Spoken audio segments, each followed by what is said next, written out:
नमस्कार. संदेश यूट्यूब चॅनलवरती आपल्या सर्वांचं पुन्हा एकदा मनापासून स्वागत करण्यात येत आहे. जिल्हा परिषद पंचायत समिती निवडणुकींचं वारं अतिशय गतिमान झालेलं आहे. अगदी शेवटच्या टप्प्यात म्हणजे आता उद्या शेवटचा प्रचाराचा दिवस आणि परवा मतदान आहे. निवडणुकीच्या अगोदरची स्थिती आणि निवडणुका जाहीर झाल्यानंतरची स्थिती आणि प्रचार सुरू झाल्यानंतरची स्थिती असे 3 टप्पे या निवडणुकीमध्ये पडलेले आहेत. सुरुवातीला जेव्हा निवडणूक जाहीर झाली त्यावेळेस सरळ असं चित्र होतं की एका बाजूला भारतीय जनता पार्टी बागल गट आणि त्यांचे सहकारी, दुसऱ्या बाजूला माजी आमदार संजय मामा शिंदे राष्ट्रवादी काँग्रेस गट, तिसऱ्या बाजूला माजी आमदार जयवंतराव जगताप त्यांचा गट आणि विद्यमान आमदार नारायणआबा पाटील हा गट आणि त्याचबरोबर मोहिते पाटील गट अशा पद्धतीचं चित्र दिसून आलेलं होतं. जेव्हा निवडणूक सुरू झाली आणि निवडणूक सुरू झाल्यानंतर उमेदवारी अर्ज दाखल करण्याच्या वेळेला पुन्हा याच्यात बदल झाला आणि अगदी शेवटच्या उमेदवारी अर्ज दाखल करण्याच्या काही 1-2 दिवस अगोदर भारतीय जनता पार्टी आणि राष्ट्रवादी काँग्रेस म्हणजे माजी आमदार संजय मामा शिंदे आणि बागल गट यांची युती झाली आणि त्यामध्ये 3 गट केम, पांडे आणि वीट हे 3 गट देण्यात आले. तर राष्ट्रवादी काँग्रेसला चिकलठाण गट, वांगी गट आणि कुर्टी गट हे देण्यात आले. निवडणुका म्हणजे उमेदवारी अर्ज दाखल करण्याच्या शेवटच्याच टप्प्याला म्हणजे उमेदवारी अर्ज दाखल करण्याची शेवटची जी वेळ होती, शेवटचा दिवस होता, त्या दिवशी माजी आमदार जयवंतराव जगताप यांनी आपल्या कार्यकर्त्यांना निवडणुकीतून बाहेर पडण्याच्या सूचना दिल्या. कोणीही उमेदवारी अर्ज दाखल करू नये अशा पद्धतीचं कळवलं आणि त्याच पद्धतीनं झालं की जगताप गटाची उमेदवारी या निवडणुकीच्या रिंगणात नाही. आणि मग त्यावेळेला असं लक्षात आलं की पाटील आणि जगताप युती तुटली, पाटील आणि मोहिते पाटील गटाची पण युती तुटली. आता युती का तुटली याची वेगवेगळी कारणे तो भाग इथे मी मांडत नाही, परंतु युती तुटली. त्यानंतर जयवंतराव जगताप हे नेमकं काय करणार, मोहिते पाटील गट काय करणार आणि मग उमेदवारी अर्ज मागे घेण्याच्या शेवटच्या दिवशी पुन्हा त्याचं सर्व उहापोह झाला आणि मग त्यावेळेला मोहिते पाटील गट आणि स्वतंत्र उमेदवार उभे केले.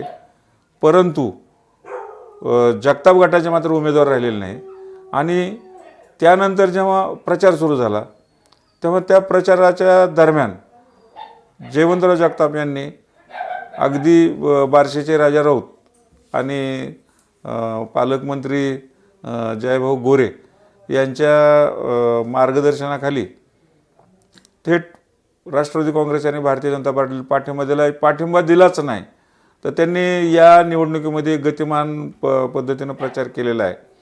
या निवडणुकीची प्रचाराची बऱ्यापैकी धुरा, विशेषतः पांडे गटातील प्रचाराची बऱ्यापैकी धुरा ही माजी आमदार जयवंतराव जगताप यांनी घेतलेली आहे.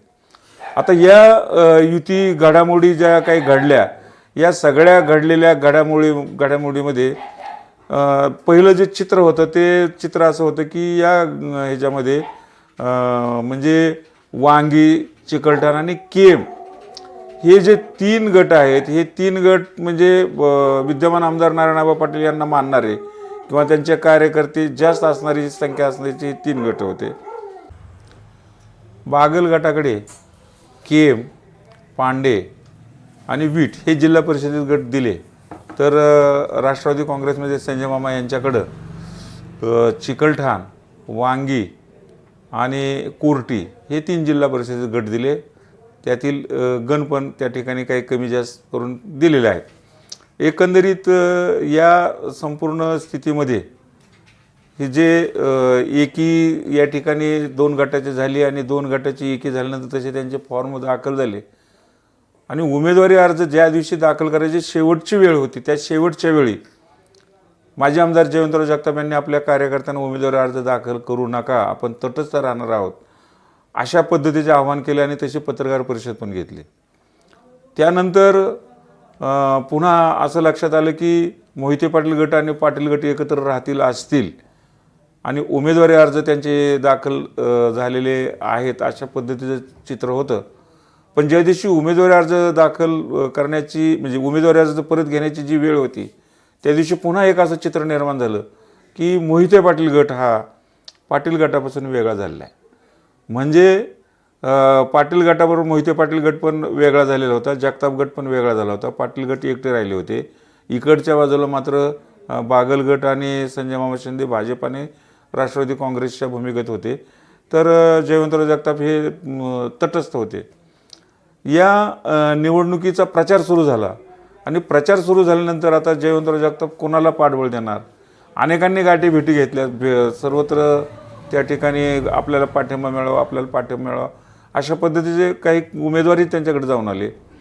पण बार्शीचे माजी आमदार राजा राऊत आणि पालकमंत्री जयकुमार गोरे यांच्या माध्यमातून थेट जयवंतराव जगताप यांनी भाजप आणि राष्ट्रवादी काँग्रेसच्या युतीला, म्हणजे राज्य पातळीची जी युती आहे त्या युतीप्रमाणे करमाळ्यातलं वातावरण झालं आणि जयवंतराव जगताप यांनी या दोन्ही गटांना आणि दोन्ही पक्षांना पाठिंबा जाहीर केला. नुसताच पाठिंबा जाहीर केला नाही, तर या प्रचार यंत्रणेमध्ये जयवंतराव जगताप यांनी मोठ्या हिर्रीने सभा घेतल्या, सभा गाजवल्या आणि प्रत्येक सभेमध्ये ते वेगवेगळ्या भूमिका मांडत या ठिकाणी त्यांनी एक स्वतःचं एक वेगळ्या पद्धतीचं व्यक्तिमत्व या निवडणुकीत त्यांनी प्रेझेंट केलं. आणि विशेष म्हणजे त्यांचा स्वतःचा कुठलाही उमेदवार नसल्यामुळं ते दिलखुलासपणे बोलतात, स्पष्ट मांडतात आणि मतदारांना आव्हान करतात. कदाचित त्यांचं जे आव्हान आहे ते स्वतःसाठी नसल्यामुळं, स्वतःच्या कार्यकर्त्यासाठी सुद्धा नसल्यामुळं त्यांना ठामपणे मांडता येते आणि त्याला प्रतिसाद मिळतो आहे. आता एकंदरीत यामध्ये मोहिते पाटील गटाची मात्र फार कोंडी झाली. त्यांना सर्वत्र ठिकाणी उमेदवार उभा करता आले नाही आणि जे काही पाठबळ आहे ते पाठबळ त्यांच्यासोबत कुणी नाही. पण तरी त्यांनी काही ठिकाणी जे तर उमेदवार उभे केले आहेत त्या संदर्भातले नंतर आपण चर्चा करणार आहोतच. परंतु आता या असणाऱ्या स्थितीमध्ये जेव्हा हे 3 गट एकत्र आलेत, तर आज नेमकं चित्र काय आहे हे थोडंसं आपण पाहूया. आता जिल्हा परिषदेच्या जे काही 6 गट आहेत, या 6 गटामध्ये चिकलठाण, नंतर वांगी आणि नंतर केम हे तिन्ही गट कसे आहेत की विद्यमान आमदार नारायणआबा पाटील यांना मानणारे आहेत. आता या 3 गटाच्या युतीमुळं, 3 पक्षाच्या युतीमुळं या निवडणुकीमध्ये आजही चिकलठाण गट आणि वांगी गट हे पाटील गटासोबत असल्याचं आज तरी चित्र दिसतंय. केम जिल्हा परिषद गट हा जो पूर्वी ठामपणे पाटील गटाच्या पाठीशी दिसून येत होता, परंतु घोटीचे सरपंच, साड्याचे माजी सरपंच, त्याचबरोबर कंदरचे जे काही भांगे आहेत, असे काही एक नंतर घोटाळा आहेत, असे जे काही महत्त्वाचे 4-5 कार्यकर्ते आहेत ते केम गटातलेच कार्यकर्ते या ठिकाणी युतीकडे आलेले आहेत. आता यामुळं केम गट हा नेमका पाटील गटाच्या बाजूला राहणार की युतीकडे राहणार याची साशंकता वाढलेली आहे. तर या उलट इतर जे 3 गट आहेत, म्हणजे त्यामध्ये पांडे, वीट आणि कुर्टी, या ज्या 3 गटामध्ये कुर्टी मतदारसंघात युतीचं जे काही पाठबळ आहे ते पाठबळ फार मोठ्या प्रमाणात वाढलेलं. म्हणजे जयवंतराव जगताप, त्याचबरोबर संजय मामा शिंदे, त्याचबरोबर बागल गट आणि त्याचबरोबर मोहिते पाटील गटाच्या सविताराजे भोसले हे जे पाठबळ मिळालेले आहे, या पाठबळामुळं या युतीला या ठिकाणी म्हणजे यशाची त्यांना खूप खात्री वाटते किंवा तशी स्थिती त्यांची निर्माण झालेली आहे. त्यामुळं कोर्टी गट आणि गण याची जी स्थिती आहे ही युतीची मजबूत आज तरी दिसते. आता त्यानंतर पांडे गटामध्ये पण अशाच प्रकारची परिस्थिती आहे, पण 100% अशा पद्धतीनं होईलच असं सांगता येणार नाही. पण घासून जरी झालं असलं तरी पांडे गट हा सध्याच्या स्थितीमध्ये रश्मी बागल या ठिकाणी उभे आहेत आणि त्यांचं जे चित्र आहे ते जरा मजबूत असलं तरी सावंत गटाने त्यामध्ये बराच मोठा शिरकाव केलेला आहे. त्यामुळं पांडे गटामध्ये काय होणार अशा पद्धतीची साशंकता निर्माण झालेली आहे. वीट गट हा सुद्धा या ठिकाणी युतीला मजबूत दिसतोय. भाजपचे उमेदवार जे आहेत त्यामध्ये जे काही उमेदवार आहेत अश्विनी गणेश चिवटे आणि त्याचबरोबर सुषमा दादासाहेब तनपुरे शिवसेना, रत्नमाला राजेंद्र सिंह राजे भोसले तालुका विकास आघाडी, दीपाली अशोक वाघमोडे अपक्ष आहेत. तर आता यामध्ये शिवसेना आणि अपक्ष जरी आपण थोडा वेळ बाजूला ठेवले तरी दुरंगी लढतीमध्ये चिवटेंनी आपली बाजू मजबूत मांडली असली तरी तिथं एकच धोका आहे की जर म्हणजे जातीय पातळीवरती जर मतदान झालं तर या ठिकाणी राजे भोसले आणि चिवटे यांच्यातील संघर्ष नेमका काय होईल हे सांगणं अशक्य झालेलं आहे. आता पांडे गटामध्ये जे काही चौरंगी लढत आहे त्याच्यामध्ये एक राष्ट्रीय समाज पक्षाचे गुणाबाई रंधवे या उभ्या आहेत. तर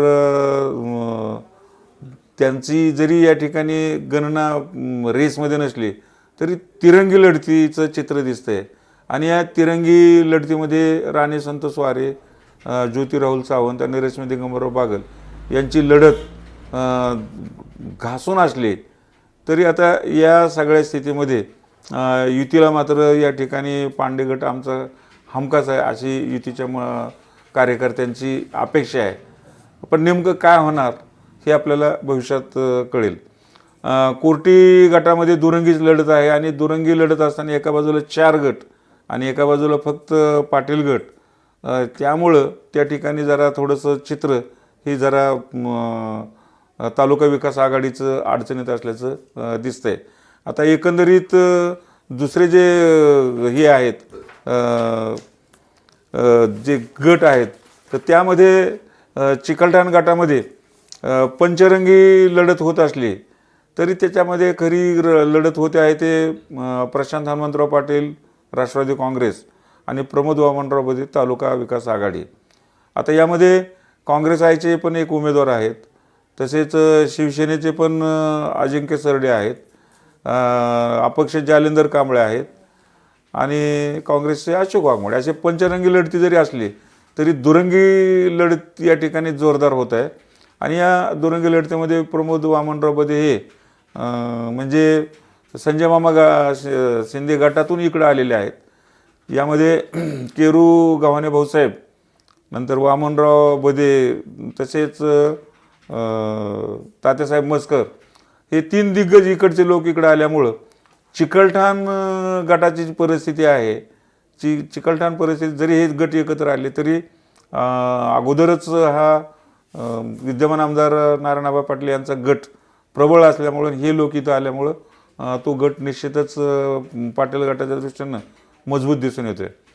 वांगी गटामध्ये पण परिस्थिती तशीच आहे, परंतु वांगी गटातली जी काही महत्त्वाची गाव आहेत म्हणजे लवे, निंबुरे, भाळवणी, सेलगाव ही जी अतिशय महत्त्वाची अशी जी गावं आहेत ही महत्त्वाची गावं की जी अगदी नारायणआबांना पूर्णतः मानणारी सुरुवातीपासून त्यांच्यासोबत असणारी गावं आहेत. या गावामुळं वांगी जिल्हा परिषद गटामध्ये फार घासून निवडणूक होते, पण सध्याच्या स्थितीला आघाडीची स्थिती मजबूत दिसते. एकंदरीत भविष्यात काय होईल त्यावरती वांगी गटाचं चित्र अवलंबून राहणार आहे. केम गटाचं पण चित्र मी त्याच पद्धतीने आपल्याला मांडलेलं आहे. एकंदरीत गटातटाच्या निवडणुकीमध्ये जर आपण पाहिलं तर केम आणि पांडे या 2 गटाचा थोडासा जर विषय सोडला तर कोर्टी आणि वीट हे युती आणि चिकलठाण आणि वांगी हे तालुका विकास आघाडी यांना पाठबळ देतील असं चित्र एकंदरीत दिसतंय. नमस्कार.